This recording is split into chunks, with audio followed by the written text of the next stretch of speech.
Senate में हुकूमत और अपोजिशन अरकान में गर्मा गर्म बहस है। सेनेटर इरफान सिद्दीकी ने कहा कि सबसे बड़ी पार्टी पाकिस्तान है, फिर सियासी पार्टियां हैं।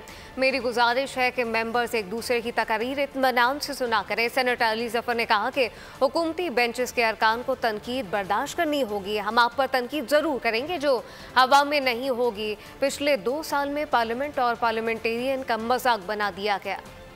कुछ अक़दार होती हैं, कुछ वैल्यूज़ होती हैं, तलखियाँ होती हैं। ज़ाहिर है उन्होंने अपनी पार्टी की नुमाइंदगी करनी है, लेकिन ये कि सुन लिया जाए। आज मेरे कोलीग वो पहली बार यहाँ हाउस में बोल रहे हैं, तो मेरा ख्याल है उन्हें भी सुन लिया जाता। इसमें कोई शक नहीं है जनाब, चेयरमैन के ऐवान में झगड़ा करना हमारा हक है। तनकीद को बर्दाश्त करने की सलाहियत और सब्र भी होना चाहिए, क्योंकि हमारी तरफ से तनकीद ज़रूर आएगी और तनकीद आएगी बड़ी सख्त। सियासत है, नशेब व फराज आते रहते हैं। कल वो यहाँ बैठे थे, हम उधर बैठे थे। आज सूरत हाल बदल गई है, कल फिर बदल जाएगी। मेरा ख्याल ये है सर कि यहाँ पे कहने को बहुत सी पार्टीज़ हैं, ये तमाम पार्टीज़ हैं जनाब चेयरमैन, लेकिन मैं समझता हूँ कि सबसे बड़ी पार्टी पाकिस्तान है।